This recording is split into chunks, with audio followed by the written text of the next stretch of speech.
Pas lagi ngobrol-ngobrol sama yang punya base camp, kita cerita, "Pak, tadi kita sempat nyasar di persimpangan. Yang harusnya kita belok ke kiri, ini kita malah belok ke kanan." Terus si bapak ini bilang, "Oh, masnya nyasar itu ke jalan makam."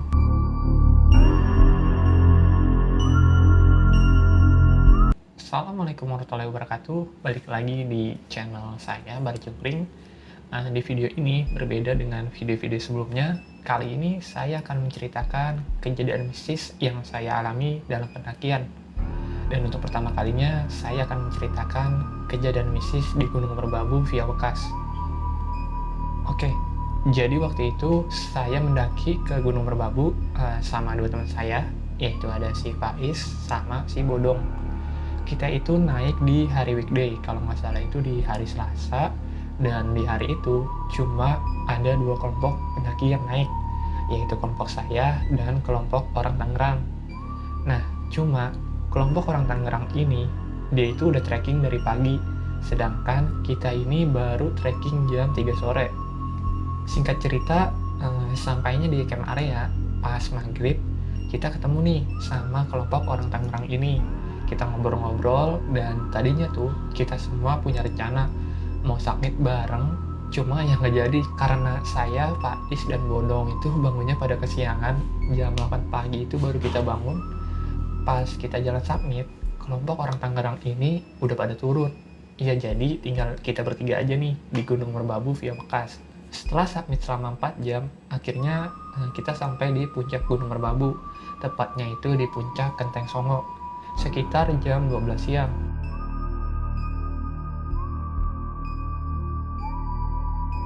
Dari puncak, kita turun ke camp area, dan setibanya di camp area, jam 3 sore, kita itu langsung packing-packing, nggak makan dulu, terus abis itu kita turun. Sampainya di pos 1, kita itu break, karena pas banget azan maghrib. Baru aja break sebentar, si Bodong ini gelisah, mukanya kayak ketakutan gitu. Terus dia minta lanjut jalan. "Ayo Is, Bar, kita lanjut jalan. Istirahatnya dibawa aja." Di situ saya sempat debat sama si Bodong. Saya bilang, "Sebentar dong, lagi azan. Abis azan baru kita jalan lagi." Tapi si Bodong ini dia tetap kekeh, dia minta lanjut jalan. Ya di situ saya ngalah, dan akhirnya ya udah kita jalan lagi. Baru aja nih jalan beberapa meter dari pos 1, si Bodong itu jatuh kesandung akar pohon, dan kakinya dia itu kesakitan. Udah tuh, di situ kita bertiga break di jalur. Pas lagi break, si Faiz ini, jadi posisinya Faiz di depan, Bodong di tengah, dan saya di belakang. Pas si Faiz lagi nanya si Bodong, "Lo nggak apa-apa dong?" Faiz nggak sengaja sambil ngarahin senternya ke arah saya. Tiba-tiba si Faiz itu ekspresi mukanya tuh langsung beda banget, kayak orang ketakutan, dan abis itu dia langsung minta lanjut jalan. Padahal nih ya, kakinya Bodong ini masih sakit. Dia bilang, "Ayo dong, paksain aja, kita lanjut jalan. Ayo Bar." Terus si Bodong ini nyautinnya kayak kesel gitu kan. "Sebentar Is, kaki gue masih sakit." Pas lagi berdebat, si Faiz nggak sengaja nih nyenter ke belakang saya lagi. Dan si Bodong juga ikut nengok ke arah belakang saya. Tiba-tiba mukanya Bodong itu langsung ketakutan, nggak tahu kenapa. Terus dia minta lanjut jalan, padahal kakinya masih sakit. "Udah ayo Is, Bar, kita lanjut jalan." Ya udah tuh, kita lanjut jalan. Setibanya sampai di persimpangan jalan, yang harusnya kita ambil jalan ke kiri, kita bertiga malah ambil jalannya ke kanan. Dan itu kita nyasar. Ya bisa dibayangin malam-malam tuh nyasar di gunung, dan kami terus ikutin jalan. Terus kita papasan sama ibu-ibu dan nenek-nenek kayak di bangunan pos jaga gitu. Di situ tuh gelap banget, nggak ada penerangan sama sekali. Kirain saya apaan kali ya. Kita bertiga itu sampai kaget, nggak tahu itu beneran nenek-nenek sama ibu-ibu. Nggak tahu juga di situ dia lagi ngapain. Ya udah tuh, di situ kita langsung tanya sama ibu dan nenek-nenek ini, "Misi Bu, kalau mau ke base camp Wekas kemana ya?" Ibunya ini bilang, "Oh, ikutin jalan komplek ini aja Mas, nanti sampai ke base camp Wekas."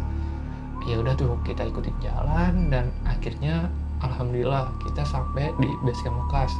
Pas sampai di base camp, kita istirahat. Setelah itu bersih-bersih, si Faiz dan Dong mulai cerita, "Lu tahu gak Bar, Is, kenapa pas kita break ke pos 1, pas lagi azan maghrib, gue minta lanjut jalan. Gue tuh ketakutan. Jadi gini, menurut Bodong, kalau pas azan maghrib, pastikan itu setan-setan pada ketakutan, kalang kabut dengar suara azan. Nah, dari kalang kabut itu, kadang setan ngeluarin dirinya, Bar. Makanya gue ajak lu pada terus buat jalan. Soalnya, temen gue pernah, pas di posisi kayak gitu, temen gue tuh ditongolin. Terus si Faiz langsung nyambung.